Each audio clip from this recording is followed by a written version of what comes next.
요한복음 1장 1, 2, 3, 4절까지 같이 읽습니다.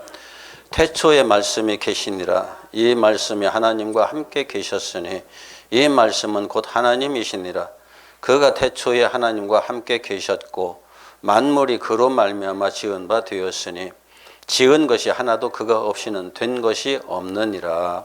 그 안에 생명이 있었으니 이 생명은 사람들의 빛이라. 빛이 어두움에 비치되 어두움이 깨닫지 못하더라. 아멘. 5절까지 읽었습니다. 출애굽 과정에서 확인되는 이스라엘 안의 빛과 어둠의 역사. 오늘이 그 결론을 내리는 시간이 되었으면 좋겠는데요. 제가 결론을 내리는 것이 중요한 것이 아니라 여러분들 마음속에 그 결론이 내려져야 되는데, 지난주에 목사님들의 모임, 영성회 모임에서 사회를 보시던 목사님이에요. 여러분들 그게 뭐 그렇게 필요하냐고, 목사들에게는 말씀과 기도만 있으면 되지 않느냐고. 그러면서 말씀과 기도로 다 되어지는 거고, 말씀과 기도로 다 끝나는 건데, 뭐 그렇게 하는 그런 이야기들이, 토론들이, 연구들이 뭐 그렇게 필요하냐고 얘기를 하더라고요. 여러분들은 어때요? 말씀과 기도로 다 됩니까? 그래서 제가 물었어요. 말씀이 뭡니까? 하고 물었어요. 말씀, 성경에 기록된 이 말씀들 있잖아요. 말씀들. 신약 성경에 정확하게 제시된 말씀은 로고스예요. 로고스. 우리가 보는 말씀이라는 개념하고 달라요. 전혀 달라요. 말씀은 로고스예요. 로고스 여러 번 반복하잖아요. 원리와 원칙, 기준, 법, 진리, 생명, 빛, 이 모든 것들이 다 이렇게 한데 융합되어진 개념이라고요. 이 개념이 히브리어로 가면 토라예요. 토라. 이스라엘 백성들은 율법을 율법이라고 부르지 않고 토라라고 불러요. 우리나라 말로 번역을 해놨을 때 율법이에요. 그런데 이 토라는 똑같아요. 원리와 원칙, 기준이거든요. 법이거든요. 그런데 토라를 이스라엘 백성들이 토라라고 말할 때는 모세오경을 말해요. 모세오경에 기록된 법조문 얘기하는 게 아니고 모세오경 자체를 토라라고 얘기를 해요. 그럼 말씀과 기도라는 말을 제대로 하려고 그러면은 모세오경을 정확하게 알아야 얘기가 가능해지죠. 그 얘기를 쭉 했더니만 앞에 로마서를 발표하신 그분이 맞습니다. 헬라어 로고스는 히브리어 토라고 모세오경을 의미하는 것입니다. 라고 얘기를 하더라고요. 다른 분들은 내가 하는 말을 전혀 이해를 못 하더라고요. 그래서 목회를 어떻게 할 수 있을까 하는 목사들의 모임이에요. 너무너무 안타까웠어요. 성경 속에서 내가 좋아하는 성경 구절, 내가 이해할 수 있는 몇 구절 딱 따서 그 구절만 날마다 되뇌어 가면서 말씀 하는 사람들이 얼마나 많은지 몰라요. 그런데 하나님의 말씀, 율법으로 듣든지 그냥 모세오경을 듣든지 그 말씀이 모세오경을 제대로 이해를 못하면 처음부터 율법으로 시작해야죠. 제가 이걸 설명해 가면서 또 이런 얘기도 다른 곳에서 했는데요. 그 이서우화의 청개구리 이야기 있죠. 엄마가 시키는 대로 안 하고 항상 반대로만 하다가서 엄마가 죽을 때 이 녀석 내가 뭐라고 하면은 꼭 거꾸로 할 거야 싶어가지고 내가 죽거든 그 산에다 묻지 말고 개울가에다 묻었다고 했는데 그 말은 순종한답시고 개울가에다 묻었어요. 우리가 율법을 보는 관점이 꼭 청개구리처럼 보는 경향이 있어요. 제대로 이해를 못하니까. 하나님께서 분명히 살인하지 말라 했는데 살인하지 않으면 된다고 착각을 하는 거예요. 우리는 이미 수없이 살인을 했는데 내 이웃을 해하려고 거짓 증거하지 말라고 말씀하시니까 이제부터는 거짓말 하지 말아야지. 그런데 분명히 그 거짓말 하지 말라는 게 앞에 전제가 있잖아요. 뭐라고요? 내 이웃을 해하려고 거짓말 하지 마라. 거짓 증거하지 마라. 성경에는 거짓말 한 사람들이 축복받는 이야기들도 있잖아요. 대표적인 게 애굽의 산파들, 이스라엘 자녀들 다 자기가 받아서 바로 가서 죽이라고 그랬는데 죽이지 않고 다 살려두고 나서는 바로한테 가서 우리가 가기 전에 다 이미 나아가지고 안고 있는데 어떻게 우리가 죽입니까? 분명히 거짓말이죠. 그것은 이웃을 살리기 위한 거짓말이잖아요. 그런데 그런 성경들을 하나하나를 문자적으로만 보면은 하나님께서 왜 그렇게 말씀하셨는지 이해가 안 된다고요. 예수께서 산상 보훈 내용 속에서 그런 것들을 다 이렇게 풀어서 해석해 주셨는데도 불구하고 사람들이 그렇게 풀어서 해석해 주신 내용조차도 이해를 제대로 못해요. 우리가 지킬 수 있는 게 아니다, 지킬 수 없는 거다라고 이미 말씀을 하셨는데도 사도 바울도 또 얘기를 했어요. 우리는 하나님의 말씀을 절대 지킬 수 없어, 순종할 수 없어. 그런데 우리는 부지런히 계속해서 순종해야 된다고 얘기를 하죠. 이것을 정확하게 표현한 것이 요한복음 내용이에요. 우리들은 어둠의 존재이기 때문에 빛이 비추어져도 그 빛이 어떤 빛인지 이해를 못하는 거예요. 빛이라는 사실조차도 모르는 거예요. 이 빛은 진리거든요. 말씀이에요. 그냥 그대로. 자, 요한복음 1장 다시 한번 봐요. 이 요한복음 1장을 제대로 이해를 하지 못하면, 이 논리를 이해를 하지 못하면 우리가 성경 보는데 많은 문제가 발생해요. 자, 태초에 말씀이 계시니라. 이 말씀이 하나님과 함께 계셨으니 이 말씀은 곧 하나님이시니라. 이게 우리가 생각하는 물리적 논리 가지고 맞는 말이에요? 우리의 물리적인 사고방식, 논리 가지고서는 이 말은 성립이 안 되는 말이에요. 로고스가 하나님과 함께 계셨는데 그 로고스는 하나님이시다. 그리고 계속해서 그가 태초에 하나님과 함께 계셨고 만물이 그로 말미암아 지은 바 되었으니 지은 것이 하나도 그가 없이는 된 것이 없느니라. 오직 말씀에 의해서 모든 것이 창조됐다고 말하고 있잖아요. 그 말씀이 하나님이시고 그 안에 생명이 있었으니 그 생명은, 이 생명은 사람들의 빛이라. 빛이 어둠에 빛이 되어 어둠이 깨닫지 못하더라. 그 밑에 보면 더 기가 막히죠. 9절 참 빛 곧 세상에 와서 각 사람에게 비추는 빛이 있었나니 그가 세상에 계셨으며 세상은 그로 말미암아 지은 바 되었으되 세상에 그를 알지 못하였고 자기 땅에 오매 자기 백성이 영접하지 아니하였으나, 단순히 영접하지 아니한 것이 아니라 십자가에다 못 박아 죽여버렸잖아요. 거부했다고요. 거부한 것을 넘어서서 소멸시켜버렸다고요. 난 그런 말씀 필요 없어. 왜 그런가 하면은 빛이 비추어지는 것이 싫은 사람은 자기가 어두움이라는 실상이 고스란히 드러나는 것이 싫고 두렵기 때문이에요. 그냥 단순하게 얘기합시다. 바른 말 하는 사람들이 싫은가요, 좋은가요? 여러분들의 삶 속에서 여러분들에게 직접 내가 바른 말 하겠는데 해가면서 여러분들을 향해서 말하는 걸 듣기 즐겁던가요, 기분 나쁘던가요? 빛이 내 모습을 낱낱이 구석구석 빠진 데 없이 쫙 비춰주면은 그럴 수 있는 존재 이 땅에 하나도 없어요. 감추고 싶은 것 있고 가리고 싶은 것 있고 꾸미고 싶은 것 있고 어떻게 해서든지 우리가 아무리 미인이라고 하는 사람들도 다 가리고 싶은 곳이 있어요. 그런데 우리는 태어나면서부터 하나님이 아니에요. 어두움의 존재예요. 죄와 사망의 존재예요. 그런데 태어나면서부터 그런 존재가 커가면서 성장하면서 우리가 지식과 지혜를 얻어가잖아요. 커가면서 지식과 지혜를 얻어가는데 그 기준이 어디에다 맞춰져 있느냐면은 철저하게 이 세상의 문화에 맞춰져 있어요. 백인들의 사회에서는 백인들의 사회와 문화에 맞춰져 있어요. 그 속에 흑인이 하나 딱 들어와 보세요. 쟤는 사람이 아니야. 이렇게 돼버리는 거예요. 흑인들의 사회에서 흑인들만 사는 곳에 백인이 하나 갑자기 들어왔어요. 쟤는 뭔가 이상해. 문제가 있어. 사람이 아니야. 똑같아요.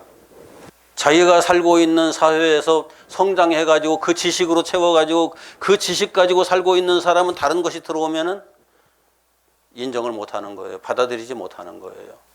인간의 지혜와 세상에 살면서 이 세속적인 시스템 속에서 형성된 이 내가 그걸 빛이라고 생각한 이게 빛이거든요. 알고 보면 우리가 가지고 있는 지식이라는 게, 지혜라고 하는 게 그걸 가지고 살고 있는데 절대적인 빛이 딱 개입해 왔어요.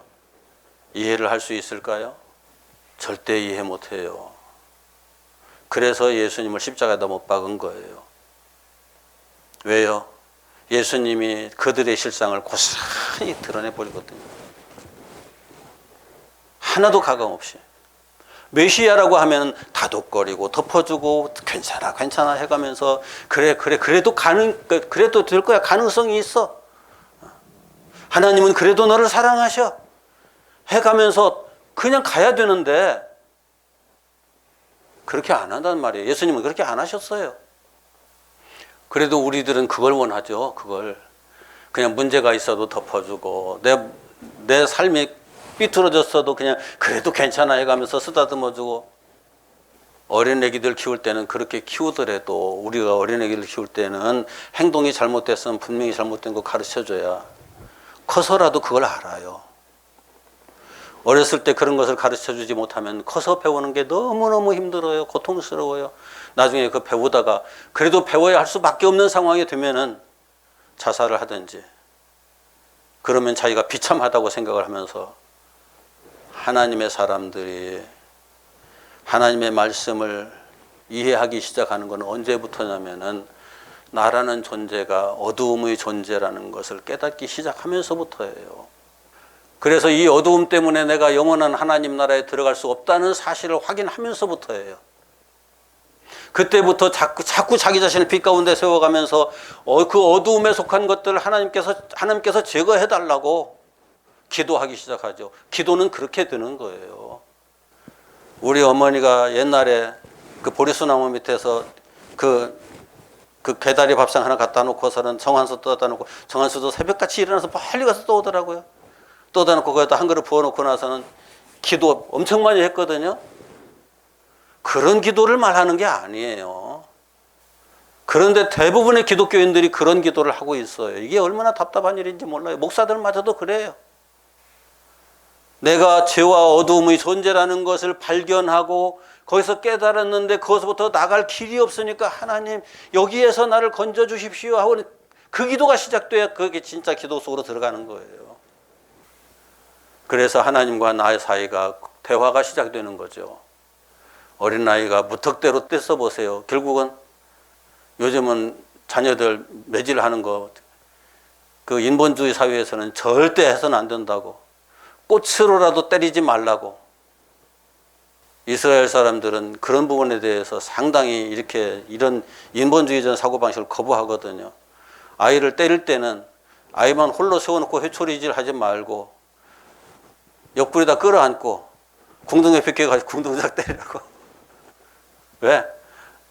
끌어안았다는 것은 내가 너를 사랑한다는 거예요. 내가 책임지겠다는 거예요. 그러나 잘못한 것은 잘못한 것이다 하는 것에 대한 걸 분명히 가르치는 거죠. 자녀들에게 감정풀이 하는 것 아니에요. 그런데 많은 사람들이 자녀들에게 감정풀이 하는 경우가 많아서 문제가 많죠. 우리 사회에선 그런 부분들이 적지 않아요. 우리가 하나님의 백성이라고 하면은 하나님의 말씀을 읽어가면서, 그 말씀이 거울이라고 그랬잖아요. 자기 자신을 정확하게 들여다볼 수 있어야 하는 거죠. 이게 빛 가운데 자기 자신을 세우는 모습이에요. 내가 좋아하는 성경 구절만 읽어가면서 그렇구나. 내가 기도하면 기도하는 대로 다 되는구나. 하나님 앞에서 부르짖어가면서 내가 열심히 애쓰면 애쓰는 대로 다 되는 거구나.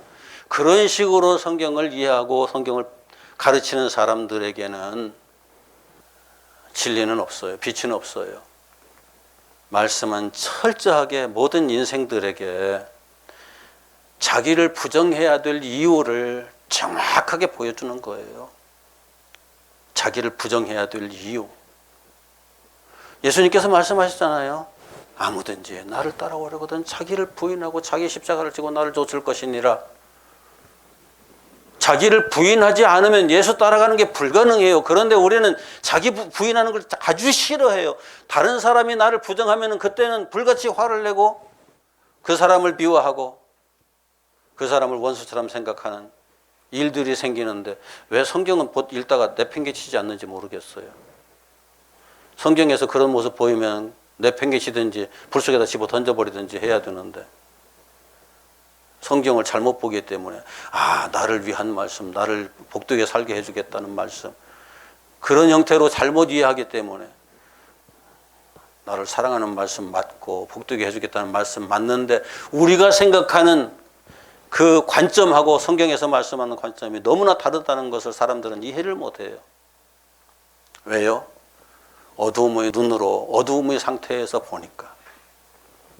자신을 빛 가운데 세운 사람은, 진정한 빛 가운데 세운 사람은 자신의 모습이 적나라하게 들여다 보이면서 주여 이걸 어찌하오리까 기도할 수 있는 사람이 되잖아요. 아까 집사님 기도하실 때도 이 세상은 전부 다 어두움의 세상이고 죄악의 세상이라는 것을 우리가 먼저 인식을 해야 돼요. 살만한 세상, 쓸만한 무엇인가 괜찮은 것이 있는 세상이라고 생각하는 그 순간부터 우리는 진리에 다가가기가 어려워져요. 하나님은 이 땅의 모든 시스템을 당분간 사탄에게 맡겨버렸다고 사탄이 스스로 얘기를 하고 예수님께서도 그걸 인정을 하셨잖아요. 이 세상 시스템은 사탄의 시스템이에요. 그걸 통해서 하나님께서 일하시는 게 있지만 거기에 이 세상의 시스템의 그 돌아가는 원리와 원칙을 내가 고스란히 쫓아가면서 그 논리를 가지고 신앙생활을 제대로 하겠다? 처음부터 벌써 빗나갔어도 너무나 빗나간 거예요. 처음부터. 기본적으로 물리적인 세계의 모든 것은 어두움의 지배 아래에 있다. 이걸 하나님을 믿는 사람들이 제대로 이해를 했으면 좋겠어요. 이 세상에서 복받고 잘 먹고 잘 사는 것이 그것이 행복이라고 착각하는 여기에서 벗어나지 못하면은 내 자녀들도 그렇게 살기를 원한다면은 자녀들 지옥불 구덩이 속으로 밀어넣는 것과 다르지 않아요. 크게 다르지 않아요. 태어나는 순간부터 무지와 어둠의 존재로 세상에 태어나서 삶을 시작해요. 그리고 처음부터 빛은 그들에게는 없어요. 하나님께서 이 땅에 사는 누구에게인가 그것은 빛이 아니야, 거기는 어두움이야, 그래서 넌 빛으로 나와야 돼 하는 무언가를 깨달았다고 하면 스스로 노력해서 깨달은 것이 아니라 하나님의 은혜 가운데 깨달아진 거예요. 인간은 스스로 노력해서 깨달아질 것이 아니에요. 이 부분은 절대 아니에요. 그래서 어두움은 비진리고 말씀이 진리인데 어두움과 진리는 서로 대비되는 개념이거든요. 진리가 적용되지 않는 모든 것들을 다 통틀어서 어두움이라고 성경은 그렇게 말하고 있는 거죠. 그런데 어두움은 스스로 어두움이라는 사실을 안다? 모른다? 어두움은 스스로 어두움이라는 것을 몰라요. 지난주에도 살짝 지나가듯이 말씀드렸는데 우리가 알고 있는 것 두 가지 뿐이에요. 두 가지? 알고 있는 것 두 가지. 뭐냐면은 내가 무엇을 안다는 것을 아는 거예요. 내가 무엇을 안다. 그리고 내가 무엇을 모른다는 걸 알아요. 모른다는 것 알아요. 그런데 가장 핵심적인 게 가장 우리들에게 가장 비참한 게 뭐냐면은 내가 전혀 모른다는 것을 전혀 모른다는 거예요. 무슨 말이냐면은 이 세상에 태어난 아기가 그 속에 본능밖에 작용을 안 해요. 아는 게 있을까요? 아는 게 없지만 지가 아무것도 모른다는 걸 이해할까요? 우리도 마찬가지예요. 우리도 내가 아는 부분만 알아요. 모르는 것은 손에다 갖다 얹어줘도 몰라요. 이게 뭐야? 무언가 감각되었는데 내가 몰라? 그럴 때는 내가 이걸 모르는구나 이해할 수 있어요. 왜? 그런데 우리의 모르는 것을 어두움이라고 표현했느냐면은 깜깜한 가운데 빛이 하나도 없는 깜깜한 가운데 서 있어 보세요. 무엇을 알 수 있을까요? 그러면서도 내가 빛 가운데 있었기 때문에 깜깜한 데 들어가면은 답답하다, 안 보인다, 답답하다, 아무것도 모르겠다라는 말을 할 수 있어요. 그런데 태어나면서부터 어두움 속에 살아보세요. 내가 어두움 속에 있다는 것이 인지가 되는지, 어두움이라는 것조차도 이해를 못해요. 그래서 그것을 빛으로 조금씩 이끌어 가기 위해서 가장 가장 기본적인 거 더듬어 할 수 있는 것부터 우리는 가르치는 거예요. 더듬어 할 수 있는 것부터. 더듬어 알 수 있는 것부터 가르치면서 조금씩 아 이런 거구나 이런 거구나 이런 거구나 이해를 해가면서 지식의 세계를 넓혀가죠. 성경은 단순히 그런 우리의 인지적인 지식만을 얘기하고 있는 건 아니고 하나님을 아는 지식에 이르기까지 우리를 이끌어 가시는 거죠, 성령께서. 그런데 우리가 하나님을 아는 것이 어느 정도나 가능할까요? 하나님은 솔직히 감각이 안 되는 분이잖아요.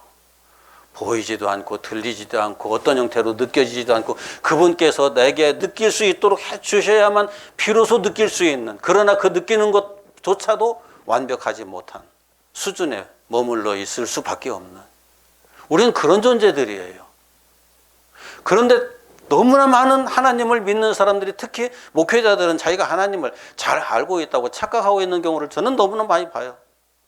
나는 하나님 진짜 모르겠는데, 너무나 많은 부분을 모르겠는데, 하나님께서 성경을 통해서 겨우 깨우쳐 주시는 그만큼밖에는 지금 알 길이 없는데, 하나님을 다 아는 것처럼, 진리를 다 아는 것처럼, 말씀을 다 아는 것처럼 얘기를 해버린다고요.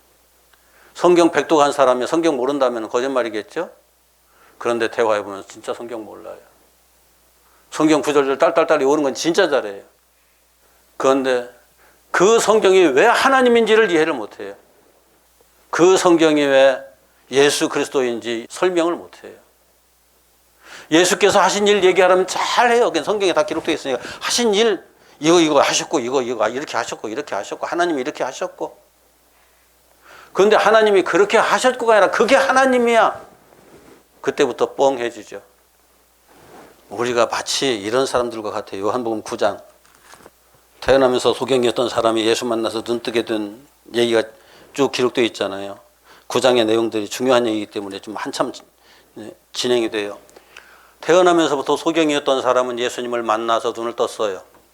그런데 하나님을 잘 알고 있다고 하는, 하나님의 말씀을 잘 알고 있다고 하는 바리새인들은 자기들이 잘 알고 있다고 생각하고 있기 때문에 예수님을 모르는 거예요. 내가 성경을 잘 알고 있다고 생각하기 때문에 하나님을 몰라요. 완전한 역설이죠. 그래서 예수님을 십자가에 박아버리죠. 예수님께서 너희들이 처음부터 맹인 되었더라면 죄가 없으려니와 너희들이 본다고 하니 너희 죄가 그저 있느니라. 절대 하나님 믿는 사람들, 내가 안다, 뭐 본다, 들었다, 절대 그게 옳지 않아요. 맞지 않아요. 보면 얼마만큼 보겠어요. 들으면 얼마만큼 듣겠어요. 하나님께서 내게 말씀하셨다, 들었다. 아니에요. 그 수준이에요, 그냥. 하나님은 그 사람의 수준 이상 뛰어넘어서 크게 다르게 당신을 나타내시지 않아요. 그렇게 되면 또 이상한 일이 발생해요. 바리새인들이 예수님 십자가에다 못 박은 것과 같은 일이 또 발생을 해요. 그런데 자기들은 모르죠. 9장 저 끝에 39절. 예수께서 이르시되 내가 심판하러 이 세상에 왔으니 보지 못하는 자들은 보게 하고 보는 자들은 맹인이 되게 하려 함이니라 하시니, 바리새인 중에 예수와 함께 있던 자들이 이 말씀을 듣고 이르되 우리도 맹인인가? 예수께서 이르시되 너희가 맹인이 되었더라면 죄가 없으려니와 본다고 하니 너희의 죄가 그대로 있느니라. 그럼에도 불구하고 자기가 절대적인 지식을 가진 것처럼, 절대적인 어떤 하나님께서 주시는 어떤 능력 가운데 사는 것처럼 전부 실질적인 이런 맹인들이에요. 진짜 은혜 안에 있는 사람은 날마다 제대로 보려고 애를 써요. 제대로 보려고. 왜 그런가 하면은 아는 만큼 보이기 때문이고, 아는 만큼. 모르면 안 보여요. 아는 만큼만 보여요. 그냥 쉽게 여러분들 텔레비전이나 라디오나 뜯어놓고 딱 들여다보세요. 얼마만큼 보이나요? 거기 내용들이. 전문가조차도 때에 따라서는 헷갈릴 때가 있거든요. 전문가라면 그 부분에 전문적인 지식을 가지고 있는 사람이잖아요. 전문적인 지식이 없는 사람은 뜯어놓고 보면은 그게 그거고 그게 그거고 이게 뭐가 뭔지 전혀 이해가 안 되죠. 고등학교 정도 졸업했으면은 이건 콘덴서고 이건 저항이고 이건 전선이고 이런 것 정도는 구분할 거예요. 그런데 그게 거기서 무슨 역할을 하고 있는지 그 복잡한 내용들이 전부 다 이렇게 합력해서 어떤 결과물들을 어떻게 만들어내고 있는지 설명할 수가 없죠. 이 세상 시스템도 마찬가지예요. 똑같아요. 그러면서도 마치 세상을 다 아는 것처럼 떠드는 사람들이 얼마나 많은지 몰라요. 이 세상 시스템 중에서 하나님께서 지금 만들어 놓은 세상 시스템이잖아요. 사람이 저건 필요 없어. 저거 없애야 돼. 저건 나쁜 거야. 빼서 던지고 싶은 것들 많죠. 지금 푸틴이라는 사람 여러분들 마음속에 빨리 빼서 던져버리고 싶은 사람 중에 하나일 거예요, 아마. 그건 우리 생각이에요. 하나님께서 지금 돌리시는 역사의 시스템에서 그 사람이 필요해서 그렇게 하시는 거예요. 저는 그 사람을 통해서 많이 배워요. 그래서 스승이 아닌 어떤 것도 이 땅에 없다고 깨달은 사람들은 그런 말을 하거든요. 어떤 것은 반면교사이기도 해요. 어떤 것은 반면교사. 저렇게 하면 안 돼. 나는 저렇게 하지 말아야지. 깨우치. 저건 맞아. 저렇게 해야 돼. 그럴지라도 반면교사라도 교사는 교사거든요. 대충 보고 대충 아는 것으로 보았다 알았다 하는 사람들이 얼마나 많은지 몰라요. 그런데 진리는 대충 아는 것으로 작용을 안 해요. 그 속에서. 내가 아는 만큼, 내가 진리를 깨달아 아는 만큼 내 안에서 그 진리의 역사가 이루어져요. 이걸 신비로 무조건 치부해버리는 사람들은 내가 몰라도 성령께서 하신다. 천만에요. 무엇가 내가 하나님과의 관계 속에서 여기에 매칭이 될 만한 무언가 있을 때 성령께서 역사하신다고요. 그래서 말씀을 먼저 주신 거예요. 하나님께서. 창세기 1장 성경을 제대로 이해를 해야 되는데 성경을 제대로 이해를 하지 못하면은 우리는 자꾸 성경을 보면서 오해를 해요. 창세기 1장 1절 2절 같이 읽습니다. 시작. 태초에 하나님이 천지를 창조하시니라. 땅이 혼돈하고 공허하며 흑암이 깊음 위에 있고 하나님의 영은 수면 위에 운행하시니라. 하나님의 성령이 어디 위에? 수면 위에. 수면이 뭘까요? 그냥 우리가 흔히 말하는 로고스, 말씀, 토라, 진리, 하나님의 원리와 원칙, 기준, 하나님이 말씀이시잖아요. 그 말씀이신 하나님께서 말씀으로 계시는데 그 말씀을 이렇게 감싸고서 그 말씀을 적용하는 일을 성령께서 하시는데 말씀이 전제되어 있어요. 그 말씀을 감싸고서 섭리하실 때, 그 운행시키실 때에 그 말씀의 역사가 시작이 되는 거죠. 진행이 되는 거죠. 성령의 역사가 그렇거든요. 그러면서 천지창조가 시작이 되고 진행이 되고 완성이 되는 거거든요. 다 몰라도 하나님께서 하셔. 하나님께서 일하시기 전에 언제든지 무언가를 우리들에게 조금이라도 빛을 깨닫게 하시고 그 빛 가운데로 자신을 세우면서 내가 이런 존재구나. 그렇게 돼야 역사가 시작된다니까요. 자기 자신이 자기를 전혀 모르는데 전혀 깨우쳐지지도 않는데 거기에서 구원의 역사가 이루어진다? 그러면은 바울 사도가 너는 배우고 확신한 일에 거하라고 말할 필요가 없죠. 내 백성이 무지해서 망한다고. 호세아서 4장 봅시다. 호세아서 4장 6절 한 절만 같이 봅시다. 시작. 내 백성이 지식이 없으므로 망하는도다. 내가 지식을 버렸으니 나도 너를 버려 내 제사장이 되지 못하게 할 것이요 내가 내 하나님의 율법을 잊었으니 나도 내 자녀들을 잊어버리리라. 여기 율법은 토라예요. 내 백성이 무엇 때문에 망한다고요? 하나님을 아는 지식, 진리를 아는 지식, 말씀을 아는 지식이 없어서 망한다. 그런데 이 지식을 하나님께서 이스라엘 백성들에게 안 주신 것이 아니라 주셨거든요. 주셨는데 그 지식을 제대로 이해를 못하는, 깨닫지를 못하는, 그냥 어둠 속에 머물러 있어가면서 아멘 할렐루야 그냥 믿습니다만 이것 가지고 안 되는 거죠. 그 상태를 여기에서 정확하게 내 백성이 지식을 버렸다고 표현을 해요. 그래서 하나님께서 돼지 앞에 진주를 던지지 말라고 말씀하시는 거예요. 예수님께서 돼지 앞에 진주를 던지지 마라. 깨닫고자 애쓰지 않는 사람, 내가 지금 문제가 많은 죄인이라는 사실을 이 문제에서 벗어나기 위해서, 이 어둠에서 벗어나기 위해서 힘쓰고 애써면서 무엇인가 거기 갈망하는 사람들에게 거기 빛을 비추면은 아멘 할렐루야 하지만은 그렇지 못한 사람에게 빛을 비추면 도망가 버리면서 욕한다고요. 구하고 찾고 두드리는 자에게 주신다고 말씀하시고 열린다고 말씀하시고 얻게 된다고 말씀하시잖아요. 어떤 사람이 구하고 찾고 두드릴까요? 그것이 필요하다는 것을 깨달은 사람이 그렇잖아요. 저건 내게 아무런 필요 없어. 구할 일 없죠. 찾지 않죠. 두드리지 않죠. 신앙생활하면서 질문을 멈춘 사람은 죽은 사람이에요.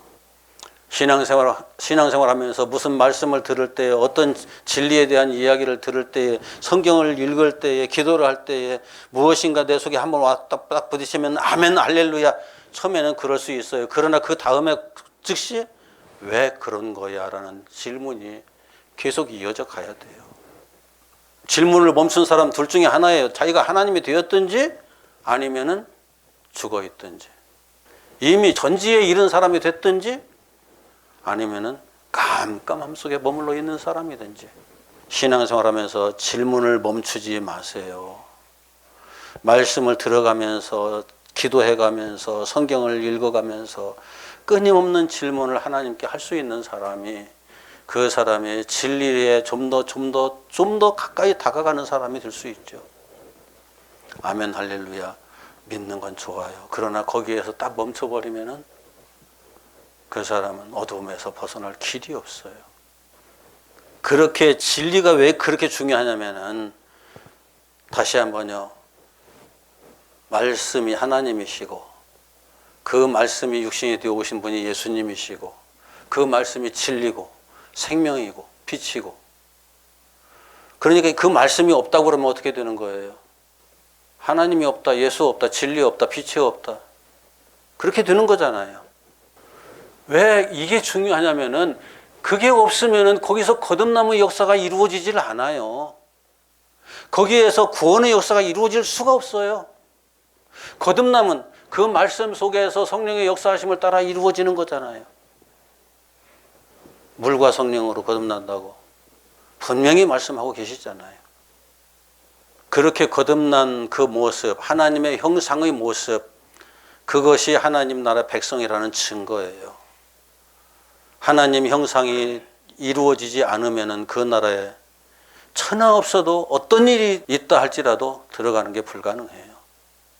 우리나라는 주민등록만 돼 있으면은, 주민등록증 가지고 있으면은 우리나라 국민의 행사를 다 할 수 있지만은, 뭐 피부가 어떻든 그 사람의 뭐 모양새가 어떻든 아무 상관없이 그렇게만 되면 되잖아요. 등록돼 있으면은, 그리고 주민등록증 가지고 있으면 되잖아요. 하나님 나라에 주민등록증 없어요. 주민등록이 없어요. 하나님과 같은 존재가, 하나님의 형상의 존재가 되었느냐 안 되었느냐, 오직 그것밖에 다른 게 없어요. 왜? 하나님 나라이기 때문에. 그래서 이게 우리가 거듭남의 역사를 이루는 그것이 빛의 역사고 구원의 역사죠. 그냥 쉽게 말하면 성부 하나님께서 계획하시고 성령 하나님께서 섭리하시고 성자 예수 그리스도께서 내게 생명을 공급하시고 나와 하나가 되어주심으로 거기에서 자기 부정이 일어나고 십자가가 있고 완전한 부활의 역사가, 첫째 부활의 역사가 진행이 되는 거죠. 완성되는 거죠. 이것이 성경이 처음부터 끝까지 계속 하시는 말씀이었어요. 처음부터 끝까지. 이런저런 다른 이야기들이 중간중간에 많이 있지만 그게 전부 다 가지와 잎에 불과해요. 핵심 줄기는 바로 이거예요. 이스라엘 백성들이 출애굽해서 가나안 땅에 들어가는 그 역사 자체가 그런 구원의 역사였던 거죠. 하나님이 빛과 성령으로 이끌어 가시는 역사의 완성. 이스라엘 백성들이 광야를 통해서 60만이 다 다시 태어나서 새로운 피조물들이 다 되어서 요단강을 건너서 가나안 땅에 들어간 이 역사, 이 역사가 성경에서 처음부터 끝까지 말씀하고자 하는 기본 진리의 역사다. 잊지 마시고 꼭 기억하시고, 우리도 그 이스라엘 백성들이 40년의 광야 역사를 지났던 것처럼 우리도 똑같이 그 구원의 역사를 지나는 나그네들일 뿐이다. 땅에서 살면서 그 길을, 옛날에 이스라엘 백성들은 물리적인 역사를 지났지만 우리는 영적인 역사를 지금 현재 이 세상에서 살아가는 거죠. 이것을 놓치면은 우리는 무의미한 신앙생활이 되고 말아요. 꼭 기억하시길 바랍니다. 기도합시다.